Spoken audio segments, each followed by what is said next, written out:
Ainda não está clara a motivação que levou ao assassinato do pastor Anderson do Carmo de Souza.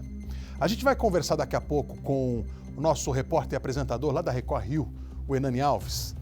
Mas olha só o que acontece, gente. A delegada responsável pelo caso disse hoje que nem mesmo uma possível relação extraconjugal pode ser apontada como um fator determinante para o crime que aconteceu no último domingo. Bom, já se sabe que os dois filhos do casal têm envolvimento no caso, a gente vem falando disso aqui. O Flávio confessou que teria atirado no pastor. O Lucas, ele conseguiu a arma, que foi uma pistola 9mm. Só que até agora o celular do pastor Anderson não foi encontrado. Até agora não se tem informações de onde está esse celular. Deixa eu falar com o Hernani aqui, ele está acompanhando isso de pertinho também. A situação vai despertando muita atenção, esse crime, porque depois da confissão, a gente ainda não sabe, Hernani, a polícia também quer saber quem deram os outros tiros. Não tem nada, nenhuma pista que possa chegar à participação, à autoria de outras pessoas envolvidas nesse caso, Hernani? Olha, Matheus, 3 filhas adotivas da deputada federal Flor de Lis estiveram na Delegacia de Homicídios de Niterói, na região metropolitana do Rio. Elas chegaram acompanhadas de uma advogada e saíram sem dar entrevista. A delegada responsável pelo caso, doutora Bárbara Lomba, ainda não divulgou se as 3 foram intimadas ou se compareceram para visitar o irmão Flávio, que confessou o assassinato do padrasto Anderson do Carmo, marido da deputada. Isso segundo a polícia. O outro irmão que está preso teria sugerido nas últimas horas um envolvimento dessas 3 irmãs e da mãe no crime. Então, quer dizer, existe a possibilidade de que essas 3 irmãs que foram à delegacia sejam justamente as 3 citadas pelo irmão mais novo, o irmão adotivo do rapaz que já confessou, o Flávio. Então, quer dizer, essa história ainda precisa de uma apuração de versões, porque é o seguinte, a Polícia Civil já sabe que o caso não está encerrado, pois precisa ouvir pelo menos 30 pessoas que estavam na casa na hora do assassinato. Portanto, é muita gente. 30 pessoas, incluindo a deputada, que, de acordo com uma informação preliminar, estaria no 3º andar e ouviu os tiros. Todas essas pessoas devem ser ouvidas nos próximos dias, incluindo a deputada federal Flor de Lis. É uma história que deve se arrastar um pouco mais para ser apurada por conta da quantidade de depoimentos a serem colhidos. Agora, essa novidade, 30 pessoas ainda para serem ouvidas. Matheus. O Hernani, fica aqui comigo, que eu já vou te fazer mais perguntas, mas antes a gente vai ouvir um trecho do que disse a delegada hoje numa coletiva. Presta atenção. A delegada não quis comentar o teor dos depoimentos de outros filhos do casal Flor de Lis e Anderson. Ontem foi divulgado que um deles teria... A gente está separando um trecho, essa daí é a reportagem completa que você vai ver daqui a pouco. Você vai ver daqui a pouco. Inclusive, a delegada diz o seguinte, que a motivação do crime ainda não está clara. Eu só quero ouvir um trecho, mostrar para você que está em casa, um trecho do que é que disse a delegada hoje à tarde. Inclusive, a nossa equipe esteve lá, nós temos uma sonora com ela, assim, que é sensacional. Uma entrevista muito completa que você vai ver daqui a pouco. Agora é só um trecho, escuta aí. Não está clara a motivação ainda, isso também é um trabalho para nós. Pessoal, vamos lá. Para que todos a relação extraconjugal, um problema de financeiro. Para que todos entendam bem. Calma. Para que todos entendam bem. Não, pois é. Para que todos entendam bem. Nós temos muito trabalho a fazer ainda. Por isso é que notícias prematuras, coisas que chegam até vocês, são informadas a vocês de forma irresponsável até às vezes. Podem atrapalhar a investigação, porque nós temos muitas coisas a fazer ainda. Porque realmente não está esclarecida a motivação, não está esclarecido se a execução realmente aconteceu daquela forma que foi narrada, se são só essas pessoas envolvidas. Então, muita coisa ainda está indefinida. Nós temos aí o quê? Foi domingo o crime. A deputada vai ser chamada para novo depoimento? Você não pode trabalhar em uma semana e resolver, porque tem riscos de nós conduzirmos inadequadamente as investigações. São muitas motivações possíveis, pode ser mais de uma, não está comprovado em relação à extraconjugal. Você vai ver daqui a pouco a entrevista completa com a delegada que a nossa equipe fez, que, aliás, tem muita coisa interessante para você acompanhar com a gente. O Hernani está ao vivo lá na redação da Record TV Rio. Hernani, deu para perceber que a própria delegada, a própria autoridade policial está muito empenhada em esclarecer isso com uma certa agilidade, mas tendo cautela para que nada saia do controle, né, das investigações. Exato, e a agilidade tem um limite, porque a polícia agora vai ter que ouvir 30 pessoas, pelo menos essa é a intenção da delegada Bárbara Lomba, 30 pessoas que estavam dentro da casa no momento do assassinato. De ontem para hoje, o irmão de 18 anos, adotivo, irmão de Flávio confessou o crime. O irmão envolveu 3 irmãs e teria sugerido que a deputada federal também estaria por trás desse crime. Ele chegou a dizer o seguinte, que alguns integrantes da família estariam nos últimos dias até envenenando o Anderson.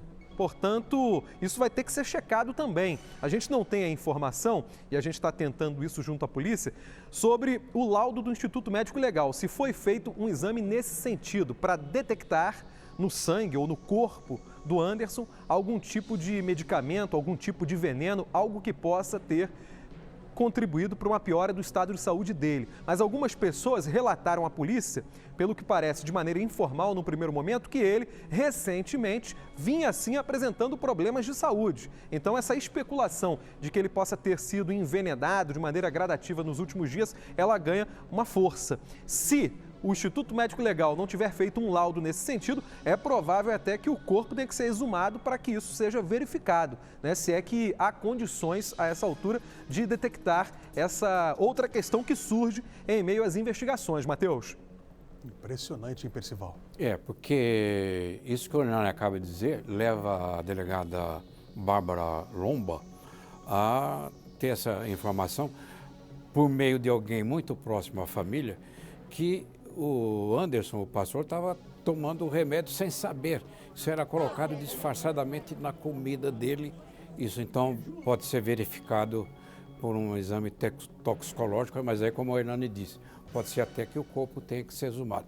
Agora, quanto ao celular sumido, Matheus, além do celular do pastor Anderson, sumiu também o celular do Flávio, o assassino confesso. São 2 celulares desaparecidos. Esses 2 celulares podem conter as últimas comunicações, as últimas mensagens, as últimas combinações, tanto por parte do Flávio como por parte do Anderson. É um mistério isso aí, porque não tem como explicar o desaparecimento desses aparelhos do local do crime se autores já estavam dentro da garagem onde ocorreu o assassinato. Ninguém fugiu dali. Então é uma coisa mais a ser esclarecida. Tem gente escondendo a verdade nessa história. Olha só, é importante essa questão envolvendo o celular, porque com uma perícia minuciosa, né, Percival e Hernani, é possível a polícia determinar exatamente a geolocalização por onde essas pessoas, por onde esses celulares estiveram. Inclusive a delegada, ela falou hoje com a imprensa sobre isso, sobre essa questão do celular ainda não ter sido encontrado. Vamos ouvir. O celular da vítima não foi encontrado até hoje, não foi encontrado. Nós, no primeiro minuto, uma das primeiras medidas foi realmente tentar obter esse celular, porque lá poderia haver, certamente havia informações importantíssimas, que aí poderiam realmente nos dar informações mais precisas e até chegar a desvendar o crime. Mas até hoje, infelizmente, não encontramos o celular. O Hernani, a polícia está empenhada em encontrar esses equipamentos, até porque é fundamental fazer uma perícia nisso. No decorrer do dia de hoje, você acompanhou alguma coisa? Isso avançou? Como é que está essa história toda aí? Olha, Matheus, a polícia quer o celular por um motivo simples. Vai além dessa questão da localização. A polícia quer saber se havia, através de mensagens de texto, discussões entre os integrantes da família e o Anderson, a vítima. Então, quer dizer, o celular do Anderson é fundamental nesse sentido. Será que ele foi ameaçado? Será que havia uma discussão acalorada por conta de algum problema? Isso pode esclarecer a motivação e reforçar a questão envolvendo um crime familiar. Então, a polícia precisa desse celular da vítima por conta disso. Agora, a gente tem que lembrar o seguinte: com base numa determinação judicial, com base num mandado de busca e apreensão, a polícia vasculhou a casa da família por 5 horas. Outros telefones das pessoas que vivem na residência foram apreendidos. Então, essas conversas que podem estar no telefone do Anderson também podem constar em alguns desses celulares, se houve a troca de mensagens entre a vítima e algumas dessas pessoas que tiveram os telefones apreendidos. Então, a polícia também trabalha com essa outra linha, né? Verificando os telefones que foram recolhidos para ver se alguma pessoa que teve o aparelho recolhido ameaçou, se alguma pessoa discutiu de maneira mais áspera com o Anderson, que é a vítima, enfim. Tudo isso está sendo checado e esse é o trabalho que a Polícia Civil está fazendo aí nas últimas horas. Além de ter recebido as 3 filhas que foram, provavelmente as filhas que foram citadas pelo irmão mais novo, né? As 3 filhas adotivas. Elas estiveram na delegacia nas últimas horas e saíram sem falar nada. A grande expectativa é com relação ao depoimento delas. A delegada Bárbara Lomba, até de repente para não atrapalhar as investigações, por enquanto não divulgou o conteúdo. O Percival, é claro que a polícia não deixa tudo certamente explícito, até para não atrapalhar as investigações. Mas ontem o Hernani, ele comentou com a gente que foi encontrado alguns objetos queimados ali. Você acredita que esse celular foi destruído, que desapareceram com esse equipamento propositalmente? É uma possibilidade. Agora, isso que o Hernani acaba de dizer, no balanço das investigações feito pela delegada, ela está descartando, ou passou a descartar, a possibilidade da deputada Flor de Lis ser o pivô do assassinato. Ou seja, que não seria, é a delegada que está falando isso, não teria existido essa história de traição e um filho e os filhos queriam vingar-se. Mas essas 3 irmãs que o Hernani acaba de informar, que foram à delegacia, até porque 3 pessoas da família foram mencionadas num depoimento, isso leva a crer que a família tinha uma sociedade, uma empresa de negócios e alguém desviava dinheiro dessa empresa. A grande suspeita do momento é essa aí. Alguém estava sacando dinheiro indevidamente da empresa, pode ter sido isso, o pastor Anderson pode ter percebido isso e ao perceber e cobrar, exigir satisfações, ele pode ter sido condenado à morte por alguns setores dessa família que estavam se locupletando irregularmente, ilicitamente de dinheiro da própria empresa. Agora, ele já estava marcado para morrer. Ficou muito claro quando o Hernani atualizou a informação aqui para a gente, dizendo que havia já a suspeita de envenenamento. Exatamente, quer dizer, ele estava sendo minado aos poucos, gradativamente na sua resistência física, segundo essa testemunha está falando, está ficando meio fora de si, meio grogue, como a gente costuma falar. Então isso foi sendo preparado gradativamente, até chegar ao ponto culminante da hora certa, do momento ideal, que seria o fim de semana, quando o casal, Flor de Lis e o marido, o Anderson, foram para uma festa de confraternização e voltaram para casa por volta das 4 horas da manhã. Alguém já sabia disso tudo, Matheus? Já tinha todo o roteiro, todo o cronograma. Foi para uma festa, que era uma confraternização, que hora que saíram da festa, que hora que estariam em casa.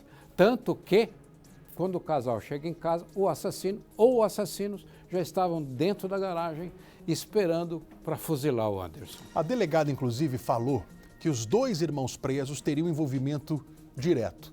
O Flávio executou o crime e o Lucas, que conseguiu essa arma que foi utilizada, uma pistola. Vamos ouvir um trecho da entrevista. Nós temos informações seguras nas investigações da participação, em alguma medida, dos 2 presos, são Flávio dos Santos Rodrigues e o Lucas de Souza, que são 2 filhos da deputada e da vítima. O Lucas ainda, uma participação no auxílio para se obter a arma, e o Flávio teria participado diretamente da execução do crime. Quer dizer, um crime em família que choca, tamanha crueldade. O que eu estou curioso para tentar entender também, eu acho que muita gente está acompanhando o programa quer entender, é o seguinte. Um filho, o Flávio, confessa que atirou 6 vezes. Mas o exame comprova que houve 30 tiros. 30 tiros. Até agora o Flávio não disse quem seria a outra pessoa que teria atirado. O Lucas, em momento algum, também fez qualquer citação com relação a isso. Ô Hernani, o que você pensa a respeito dessa questão? E os outros tiros? Que ninguém fala nada. O Flávio foi detido, confessa o crime, mas até então não quis dizer nada para a polícia. Quem seria a outra pessoa ou quais outras pessoas? Olha, Matheus, a delegada Bárbara Lomba foi questionada pelos jornalistas justamente a respeito disso. Ela se limitou a dizer o seguinte: são 30 perfurações, já não falou mais em 30 tiros. Falou, são 30 perfurações. É provável, de repente, que alguns disparos tenham entrado e saído. De qualquer maneira, se isso ocorreu, 6 tiros são poucos, porque a gente tem 30 perfurações. Se entrou e saiu, seriam 12. Ela deixou isso meio que no ar. Só falou que são 30 perfurações, podem não ser 30 tiros. De qualquer maneira, 30 perfurações com apenas 6 tiros seria algo um pouco difícil. Então, de repente, ela também não quis revelar esse detalhe da investigação, saindo pela tangente dessa forma. A gente até compreende porque a delegada está tendo muita cautela para que a investigação não seja prejudicada por qualquer informação divulgada de maneira precoce. Isso é verdade. Essa questão que ele acabou de dizer é fundamental. É fundamental, a gente tem que analisar com cautela isso. E a delegada, ela tem sido muito competente, ela tem dado muita atenção para a imprensa, até por conta desse apelo, do clamor popular que tem esse crime. Agora, Matheus, você vê, como a delegada disse, são 30 perfurações. O Hernani até observou bem que ela passou a distinguir entre tiro e perfuração. Ou seja, no Instituto Médico Legal você constata que há orifícios de entrada e de saída. Então podem ser menos de 30 tiros, mas assim mesmo foram muitos tiros. E quanto ao Flávio dizendo que foram 6 disparos que ele, Flávio, efetuou, pensa comigo, Matheus, você vai matar alguém, o Flávio, está com uma pistola 9mm na mão, ele fica contando quantos tiros dá? 1, 2, não existe isso, Matheus. Isso é verdade. Isso não existe. O calor da hora, o momento, está apertando, é uma arma de repetição. Nenhum assassino fica contando quantos tiros dá. E por que são 6? Até porque a arma foi recarregada, utilizada novamente. Então tem uma segunda arma na cena do crime. É isso que está sendo buscado. Mas a polícia tende a acreditar que, na verdade, os tiros foram efetuados por uma arma só e que o Flávio disparou muito mais do que 6 tiros. O Hernani, obrigado aí por você estar com a gente. Eu sei que daqui a pouco começa aí no Rio de Janeiro o Cidade Alerta também. Ok, Matheus. Mas daqui a pouco eu te chamo, a gente continua batendo um papo sobre isso. Tá bom? Percival, você me dá licença? Claro. Eu já volto. Vem comigo aqui vocês, porque olha só, esses 2 irmãos, presta atenção no que você vai ver agora. Me dá aqui as imagens, por favor, desses 2 irmãos. Deixa eu só, antes de eu falar essa história dos irmãos aqui, é só deixar bem claro para vocês que daqui a pouco a gente volta a falar sobre essas outras questões que a gente tem apontado aqui, eu e o Percival, mas primeiro vem a reportagem para a gente poder acompanhar, olha só. A delegada não quis comentar o teor dos depoimentos de outros filhos do casal Flor de Lis e Anderson. Ontem foi divulgado que um deles teria colocado a mãe e 3 irmãs como suspeitas. Bárbara Lomba não confirmou. Ela diz que todos podem ser ouvidos novamente. Várias pessoas foram ouvidas durante a investigação já. Claro que familiares serão ouvidos, todo mundo que estava na casa, quem convivia com as pessoas envolvidas. Já ouvimos e vamos precisar ouvir outras pessoas. A motivação do crime ainda é um mistério. Realmente não está esclarecida a motivação, não está esclarecido se a execução realmente aconteceu daquela forma que foi narrada, se são só essas pessoas envolvidas. Então, muita coisa ainda está indefinida. São muitas motivações possíveis, pode ser mais de uma, não está comprovado em relação ao registro conjugal. A única certeza da Delegacia de Homicídios de Niterói é de que a pistola 9mm encontrada no quarto do filho biológico da deputada Flor de Lis foi a arma usada no crime. Sobre as marcas de tiros, Bárbara esclareceu que Flávio dos Santos confessou ter disparado 6 vezes contra o padrasto. São 30 perfurações que podem ser de entrada, saída, reentrada em outro local do corpo e saída de novo. Então é o mesmo tiro que entra e sai, né? Então isso não significa que são 30 tiros, que são 15 tiros. Lucas, o outro filho que está preso, teria ajudado na compra da arma. Na busca e apreensão dessa semana, a delegada afirmou que um pequeno incêndio foi encontrado na casa e que o material foi encaminhado para a perícia. Ainda não dá para confirmar de quem eram os documentos. Entre tantos detalhes obscuros que ainda precisam ser esclarecidos, está o celular da vítima que desapareceu da cena do crime. Para a polícia, o objeto é fundamental para elucidar o caso. Apesar de ter feito várias diligências e ouvido pessoas ligadas à família, os investigadores ainda não conseguiram achar o aparelho. Na hora em que o pastor foi assassinado, estavam na casa 30 pessoas. Entre elas, filhos e a própria deputada federal, Flor de Lis. Pelas investigações, Flor de Lis estava no 3º andar e ouviu os tiros. Anderson teria ido se trocar num quarto usado por ele como closet. A vítima chegou em casa e minutos depois já estava trocando de roupa, que saiu do carro, foi trocar de roupa num closet que é ao lado da garagem. E poucos minutos depois teria voltado ao carro, não se sabe por quê. Não se conseguiu definir, porque as pessoas dizem que não presenciaram isso. A advogada de Flávio foi até a delegacia.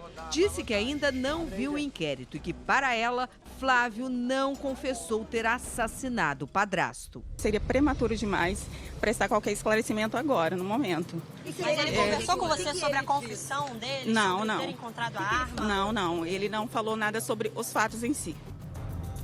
Que história, hein, Percival? A advogada totalmente desinformada, está assumindo o caso. Agora não sabe de nada, mas nós sabemos. Agora, você veja, voltando à cena do crime.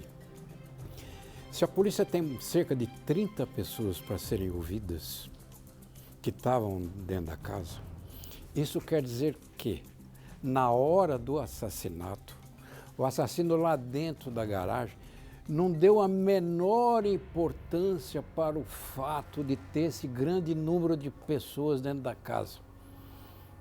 Um monte de tiros, seja 30 ou seja um pouco menos, o som da arma, o barulho da arma, o som provocado pelos disparos, é ouvido em todo lugar. Mas o assassino não teve nenhuma preocupação com isso. Parece que ele estava super familiarizado com o local. O cachorro não late, o cachorro não avança, está todo mundo dentro da casa, todo mundo quieto. Muito esquisito. Aí, ao que parece, ele entra tranquilamente para dentro da casa e ainda guarda a arma, a pistola, lá sobre o armário, onde a polícia localizou e apreendeu. Tranquilamente, né? Tranquilamente demais. Quer dizer, é um crime, o quê? Com 30 testemunhas? Não é possível, que todo mundo sabia, todos? Né? Mas o que é isso? Não é possível. Ele não tem nenhuma descrição, ele não faz questão nenhuma de abafar o barulho, não faz nenhuma questão de colocar um silenciador na arma, o que é possível, num caso de uma pistola semiautomática. Não se preocupa com nada, faz tudo isso à frente de todos, para que todos possam ouvir. Isso é altamente incriminador.